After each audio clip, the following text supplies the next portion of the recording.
बर्तन में खराब नहीं दूध डालो तो तुरंत खराब हो जाता है। और दूध में एक बूंद अगर कहीं नींबू का अगर पड़ जाए तो दूध पूरा खराब, चाहे इतना दूध हो, फट से फट जाएगा। इसी तरह से खराब दिलों पर जब दया मिलती है तो उसे परिचय नहीं मिलता, परिचय नहीं होता उसका। लेकिन अगर साफ हो जाए तो फिर दया का परिचय मिल जाता है। फिर वो समझता है कि मेरे ऊपर कृपा हो रही, दया हो रही। तो कहते हैं कि तुम यहाँ नेत्रों में आकर के बैठक बना लो रोज रोज की, और फिर यहाँ जो अंधेरा है उसमें तुम इस तरह से आँख से कान से काम करो तो तुम्हारा साफ हो जाएगा और वो खुलेगा। भाई हम भी गए थे, हमको तो एक महीने हमने तो 18 घंटे तक लगातार किया, हमको तो कुछ नहीं किया। 18 घंटे तुम में से कोई नहीं कर सकता, 18 घंटे 24 घंटे इतना किया। और तो मतलब ये करते रहे 1 महीने तक, कुछ नहीं पता चला, जरा भी नाम निशान को भी कि कहीं से कोई भनक आए या मतलब कोई चीज हो तो हताश छोड़ दे। और जरा भी मन में वो नहीं था, और यही सोचते थे कि हमारे ऊपर बोझा लदा हुआ है, इसकी वजह से ऐसा हो रहा। तो सत्संग तो इतना गहरा नहीं सुना था, लेकिन 2, 3, 4 दिन सुना, उसी से अपने को मतलब यह है कि तो कहते लगे रहे लगे रहे लगे रहे लगे रहे और करते रहे, छोड़ा नहीं। वो 18 घंटे में कभी नहीं हो सकती है, उसमें लगे रहो, कभी भी दया होगी तभी हो जाएगी। ये तो अपना भोग है, अपना भार है, जो किया साफ हो जाएगा तो दया हो ही जाएगी। तो जरा सा भी कमजोरी यानी नहीं आई, लगे रहे, आखिर में लगे लगे दया हो जाती है, कृपा हो जाती है, तभी दया होती है। रात्रि को अर्धरात को ये मथुरा में एक घाट है, तो लोग कहते थे यहाँ उसमें एक गुफा बनी हुई है, उसमें चुपचाप रहते थे। तो बहुत दिनों के बाद ध्यान पाया, चुपचाप 7 दिन की रोटी इकट्ठी ले आए, उसको टांग दिया और पानी में भिगो करके बस उसको एक रोटी खाई, नमक वमक कुछ नहीं, उसे भिगो के खा लिया। और तो बहुत दिन के बाद पता चला कि कोई यहाँ कोई बाबा है, वो भी कभी कभी किसी समय पर दिखाई दे।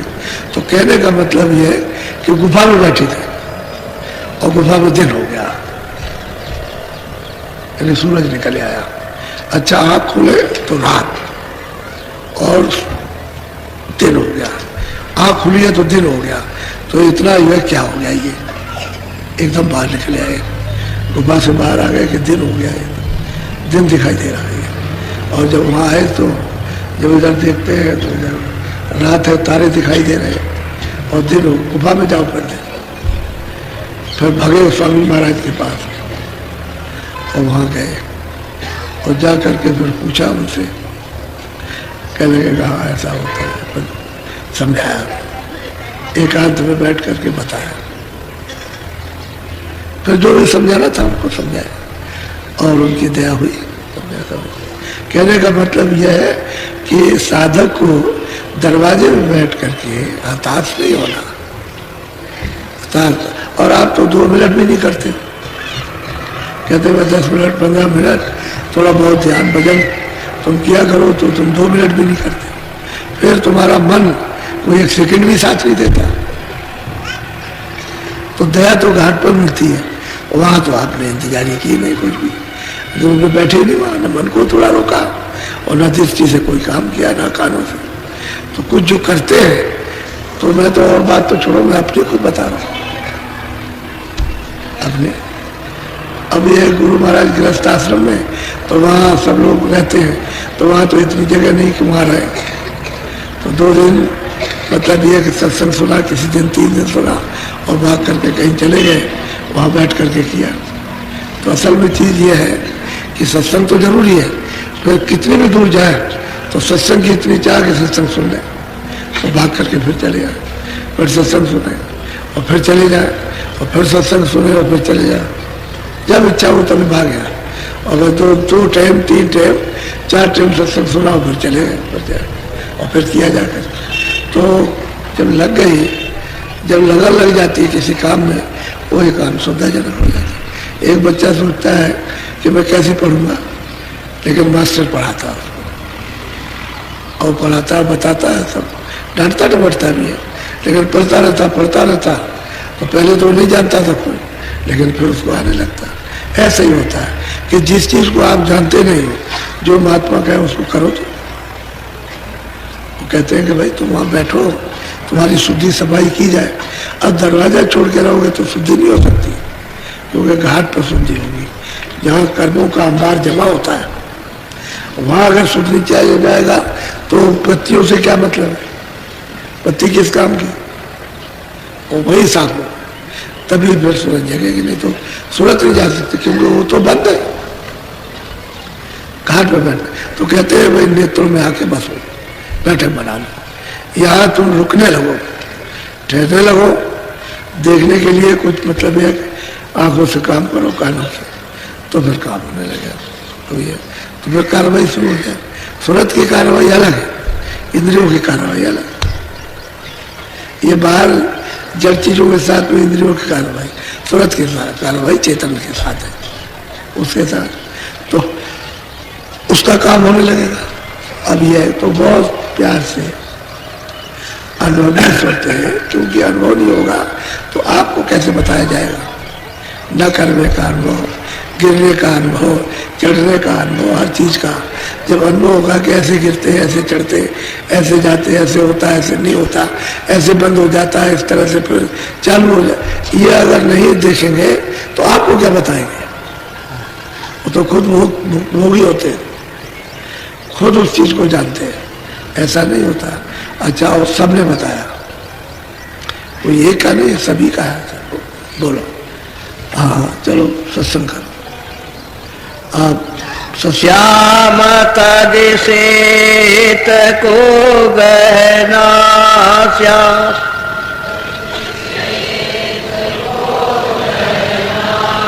सूरत को तान धुन सुनना,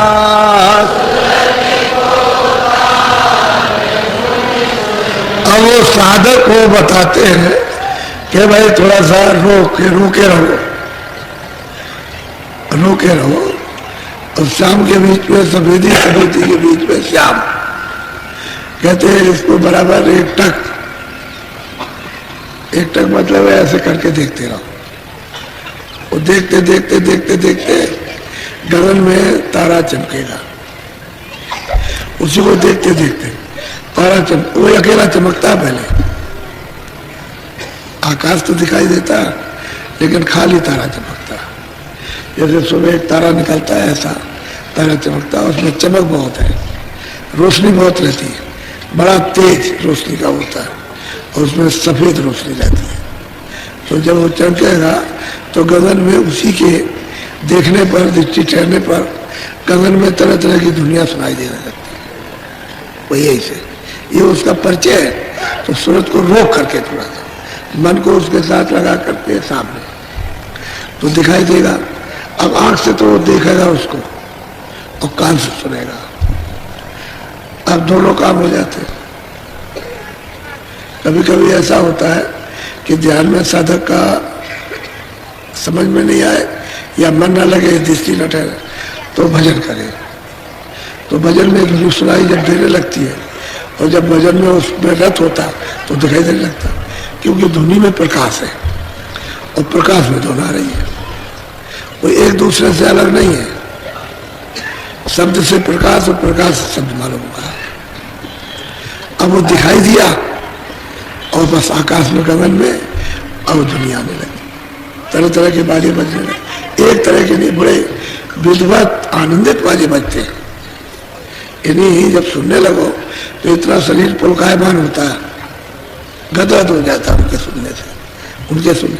तो ये जब हो रहा है तभी तो जो महात्माओं ने पाया तभी तो बताते।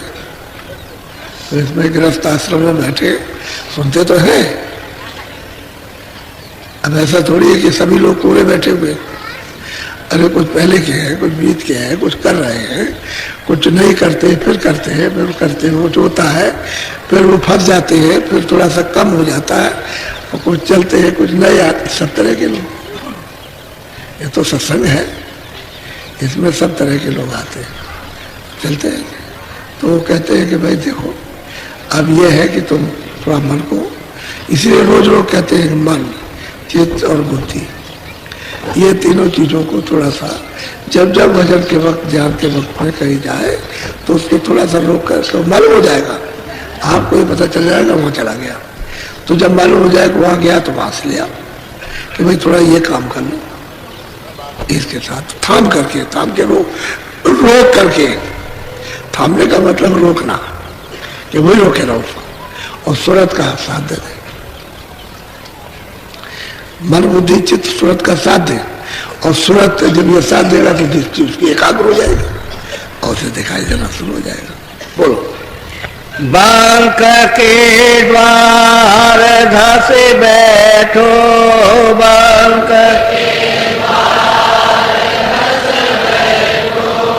तेरे कोटि जाय कर लेना,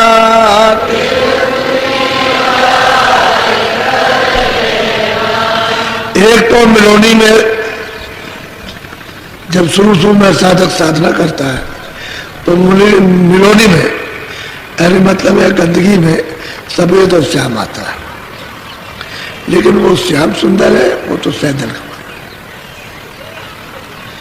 वो तो श्याम सुंदरी है, वो सैदल कमल में उनकी बैठक है। बैठक का मतलब उनका महल है, बहुत ही अति सुंदर उनका महल है, उस पर विराजमान है। लेकिन किसी ने कुछ कहा, किसी ने कुछ कहा, अब वो मतलब यह है कि वर्णन किया कि भाई उनका महल ऐसा है इस तरह का, या उनका दिवालय ऐसा है जहाँ वो बैठे हुए हैं। एक प्रमाण दिया साधक को बताने के लिए कि उसमें इस तरह का है, और ऐसी ज्योत जल रही है। तो ज्योत खाली नहीं, उनमें तो रूप है, उनका स्वरूप है, उसमें आँख भी है, कान भी है, नाक बकायदा रूप है। लेकिन ये मनुष्य शरीर नहीं है, वो सूक्ष्म शरीर है, उसमें तो इंद्रियां नहीं है, और ये पांचों तत्व उसमें नहीं है। उसमें तो मन बुद्धि चित्त और शब्द स्पर्श रूप कर, इसका वो शरीर है उनका। अच्छा, वो भी पर्दे में बैठे हुए, पर्दा तो उनके ऊपर भी है, क्योंकि जब नीचे आए हैं तो ये कपड़ा सबको पहनना, तो ऊपर त्रिकुटी में जो कपड़ा पहना वो तो उन्होंने भी पहना, वो भी पहन के बैठे हुए, वो शब्द स्पर्श रूप रस कर उसका कपड़ा पहन के बैठे। और जब यहाँ आए हैं यहाँ पर, तो यहाँ सैदल कमल में जगजीत में बगैर इसके रचना नहीं हो सकती, तो यहाँ बैठ गए। तो श्याम सुंदर है, बहुत ही खूबसूरत, बहुत सुंदर उनका मतलब है, वो शरीर जिस्म है, जिसमें है। लेकिन यह है कि वो ज्योति की तरह से, उसका प्रभाव दूसरा नहीं है। कहते हैं ज्योत चल रही है दूसरा, लेकिन रूप है उनका। कहते हैं जब इसको टच कर, इसके परे इनका रूप है, इनका मतलब जब वो प्रसन्न होते हैं तो ऐसे कर देते हैं, तो रास्ता हो जाता है, तो सुरते इसी रास्ते से निकल जाते हैं। तो गोस्वामी जी महाराज की जब इधर से सूरत उधर निकली, तब वो उधर मैदान में खड़ी हुई।